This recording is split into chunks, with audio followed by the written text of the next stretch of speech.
All right. Well, we are here with our fellowships and awards team, Daniel Benuski and Anna Beaudry, who will introduce themselves to you just a bit in this next installment in our Get to Know the OEL series. So we'll start with you, Dr. Benuski. What's your background? How'd you get to your current role? Well, thanks. It's good to be here with everybody.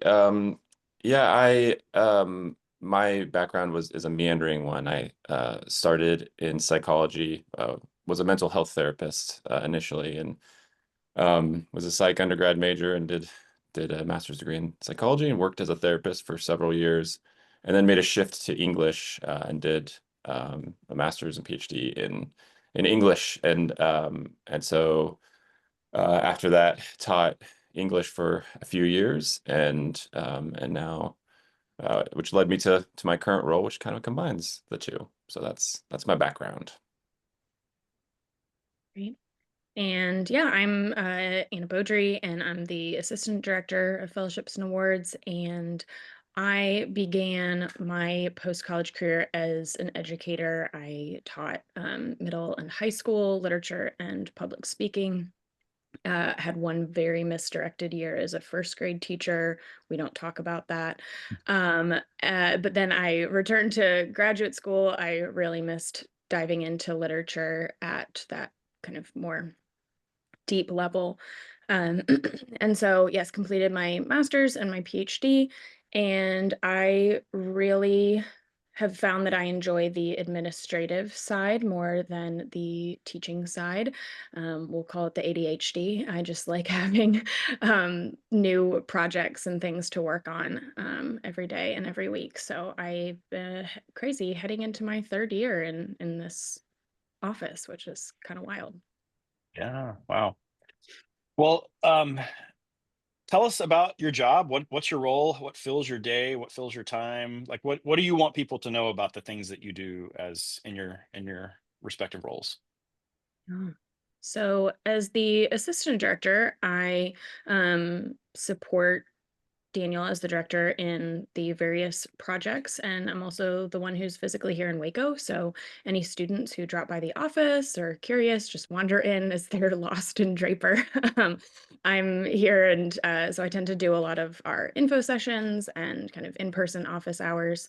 But yeah, I we've this year, now that I'm settled into the role, we've divvied up some of the awards, and I've gotten to take ownership of a few of those in particular, like the CLS and the Boren. And this summer, I have been working with our Knight Hennessy applicants and our Gates Cambridge scholars. And then for our larger awards, we still very much collaborate on those. Fulbright is quite the lift. So we tag team on that, as well as with things like the Truman and the Marshall. But life in the day to day, a lot of emails, essay feedback, working on our management systems for all of our applicants. Probably the biggest thing I've done in this role is instituting our application management platform over on Canvas, and kind of trying to systematize things to make this work more sustainable for our students, but also for us. Yeah, and as the director of major fellowships and awards, my job entails lots of different things. Overall program direction. We've built different structures to help work with lots and lots of you wonderful applicants. And so, designing systems to make that possible, especially from smaller awards to large awards, the Fulbright, for instance. I had 103 applicants last year. That's a lot. So many. And so just there's a lot that goes into providing the kind of guidance and support that we want to provide applicants with. And so and we see this as we want to help applicants win, but we want this to be a formative process as well. We care about people, and whether they win or not. And so designing processes that help guide folks, but also are human processes, that care for the human. Um, so there's a lot of that kind of higher order program direction like this, working with faculty and staff administration to recruit to as faculty and staff write recommendations to help celebrate big wins. So get to partner with people across campus, get to partner with folks beyond campus as well that either are writing letters at other institutions or are part of award entities. And then there's just a lot of student-facing work. Still get to do a lot of one-on-one meetings and or group info sessions and workshops and things like that. Lots of essay feedback. So I love getting to get to do the sort of higher level stuff, but also working with students in that way. And then working with our team, work very closely with Anna, of course, but also others on the OEL team as well. Right. Yeah, well, one of the things I appreciate most about both of you is that it is at its foundation, at its core, this is still a human process that we are thinking about whole people and working with whole people and getting to know the students that you work with. And obviously, the same is true of you. You are people, who are more than your jobs. And one of the things you both mentioned, you both have English PhDs, and you're both continue to be active as writers and scholars in various firms. Tell us just a little bit about that side of your professional life. Yeah, in my scholarly work, I've focused on 20th and 21st century British and Caribbean poetry, and Irish poetry. And so I've written on a number of poets like W.H. Auden and Derek Walcott and Seamus Heaney and Avon Boland. Have written about topics like place and trauma, and gratitude. Um, so that's been my sort of scholarly focus. I'm also a poet, and so I like to write poetry as a sort of non-scholarly endeavor, and I've written some fiction as well. So I also focus on place, but my area of specialty is 19th century American literature, and I focus on a group of women writers from New England who were early environmental writers. Many of them were also queer authors, so I look at the way that they understand attachment to place and community from beyond the nuclear family structure and kind of non heteronormative ways of relating to others and to place. And so do a lot of eco criticism, really understanding land as not simply a background for human activity, but as a vital and vibrant agent in human history and the way that those are represented in literature, particularly their short stories and their novels and their poems, and nonfiction as well. So yeah, they're my New England ladies. They're a lot of fun. Um, so Anna, one of the things I appreciate most about you is your clear conscience, your sort of fierce advocacy for people. Where does that come from? What drives that in you? That's a great question. Um, this has always been something that has been a very strong drive in me. I think it comes from my maternal grandmother. She lived in a very kind of fussy, uptight northern New Jersey community, and she was definitely the hippie on the block. And my mom and her siblings grew up being taken to protests as kids. They remember being brought to public parks where, um, trees that were hundreds of years old were being threatened to take down, and people were chaining themselves to the trees. And my mom got to meet Cesar Chavez as a young girl when they went to a migrant workers rally. And my grandmother just always had a real passion for activism and justice, and that only when those are flourishing, only then can the good life be be realized. And so I also get my love of gardening and the land and sustainability from her. She was an incredible gardener. But I've had my own journey with it as well. I think back to sixth grade Anna, who went to a school where people were unfortunately not discouraged from perhaps having some Southern sympathies in how the Civil War played out. And I wrote out an essay decrying slavery that I copied out by hand and put in the mailbox of every single classmate I had who had expressed that the Civil War was not about slavery. And I didn't have many friends, but I slept okay at night. So yeah. I love it. I can see it. That's great. That's the first time I've heard that story, and I can very much see it. I love it. That's so great. Um, well, Daniel, one of the things I appreciate most about you and what you bring to your work is just how dedicated you are to students. And just sort of like learning all about them and helping them sort of tell their stories. So where does that come from in you? Yeah, I think in one sort of big sort of avenue where this comes from is just mentors that I've had in the past, and wanting to and knowing how meaningful that mentorship was, that relationship was, and wanting to do that. I can remember one particular mentor in college who uh, I remember saying, I want to be like him. He was a therapist, and so that is in part why I embarked on that career. There were other reasons too, but so just wanting to do that and whatever kind of work that I did, and then being able to be in the scholarly world, and teaching was good, but I soon realized, oh, I like the formative aspect here was really what is I'm really excited about, and so to be able to be in a position to help with that kind of formation, and again, we really do mean when we say that we want people to win award applications. That's why you apply for these things, but we want people to be formed through the experience as well.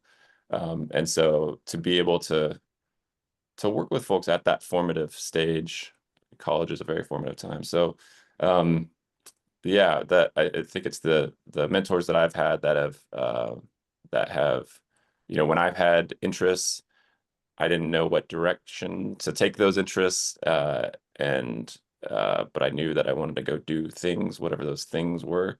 And so to have someone, a guide along the way, to listen, and who may not have all the answers, but to help kind of point the way. And so um, that just in college had meaningful mentors like that, but also that happens throughout life that you need guides of some sort. And so to be able to have those kinds of guides and to fulfill that role, and um, to be able to give affirmations and say, "Hey, you're okay. You are good. You are doing good things." That I know has been that's an easy thing to forget in life. And so this is the therapist in me, I think, coming out. That likes to make those kinds of affirmations along the way. So I think mentors, um, that therapist side of me comes out. Yeah, that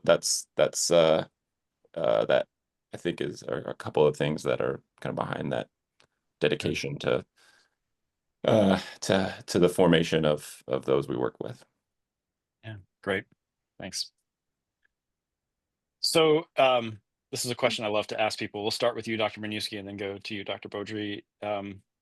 If we do this Q&A in a year from right now, what will we be celebrating? And take that any direction, professional, personal, whatever, but what will we be celebrating with you in a year? Well, I'll take that in a personal direction. Hopefully, we're celebrating back-to-back World Series championships by the Dodgers. Was that question going to go any other direction with you? Um, I So I do. love that that's personal.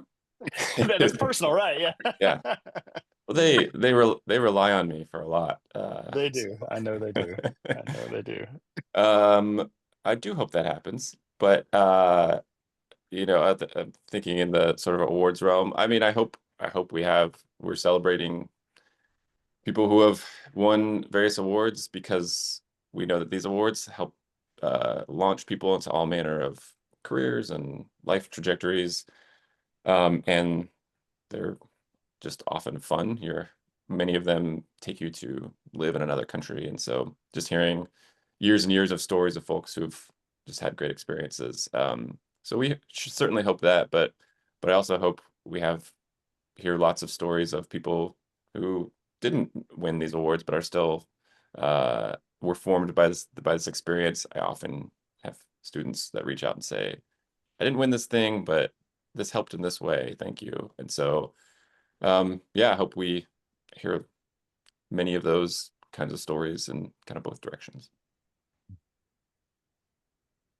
I'm going to use this as a manifestation moment. I hope I have acquired another dog by then. I have one dog. I had two. One passed away in the fall. Um, been biding my time, but I feel like within a year I'll be ready to add another dog to the chaos. Um, I am helping establish the first author society for the primary author that I study. Author societies tend to facilitate conferences and research for particular authors, and this author is it kind of maintained a steady presence, but we'd really love to grow scholarship on her and a lot of the writers who she was associated with.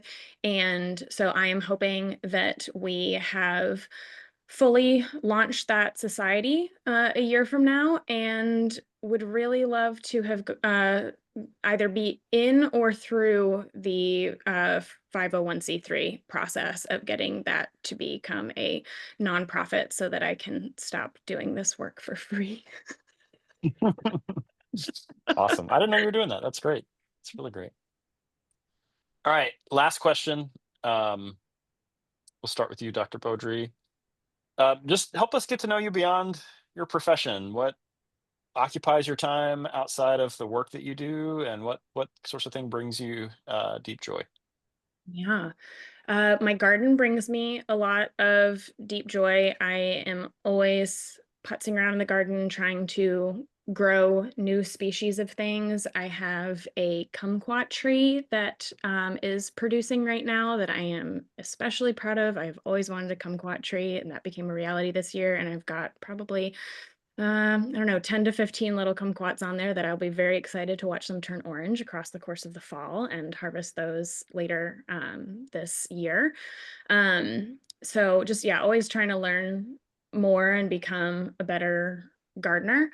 Um, I also am a fitness instructor. You can see my gym clothes. I teach a dance class here in town in Waco. So I've been teaching for 6 years now and really love doing that, especially working in academia and in administration. I can often feel like a brain on a stick and that sits in front of a computer. And so doing something that allows me to just be fully embodied several times a week and leave all of that at the door when I come in is really good. Um, and I also enjoy painting. I wish I had time to do more of it, but I really love to watercolor. Great. I like to watch baseball and the Los Angeles Dodgers. That's a thing that I like. I like watching the game. And then you can watch the post-game show and they tell you what you watched and show highlights of what you watched. And then I like reading about it the next day. And then just rinse and repeat. It's great. 162 times a year, right? 162 times a year. I wish there were more games, but uh no, I do love watching baseball. I love writing. In my heart of hearts, I'm a writer, a poet, artist. And so have been writing a lot of poetry recently, and had started to try to write some fiction. I've kind of shelved that. I'd like to return to that at some point, but but that's something that brings me great joy. I like going on walks. I've been going to a lot of movies recently, and over the past number of months, from things like a documentary on hummingbirds to The Doors, the movie The Doors, about the band The Doors, to there's up in a week or so there movie theaters is replaying The Godfather, and so I'm very excited to go and see that. Um, so I'm going to concerts, some recent concerts. I've gone to Michael Now, NAU, excellent concert. Rowena Wise, this Australian musician, about just a little while ago, but saw The War on Drugs, my favorite band. So yeah, love catching concerts and yeah, going out, eating good food and other things too that I can't recall, but those are some things I like doing. Well, thanks both of you for cracking the lid for us so we can see a bit more of who you are and get to know you a little better. And thanks for just all the incredible work you do with our students that makes Baylor a better place, and helps amplify these great students we have and launch them to all manner of great things. So deeply grateful for both of you. And thanks for taking time to do this. Of course. Thanks. All right. See ya. See ya.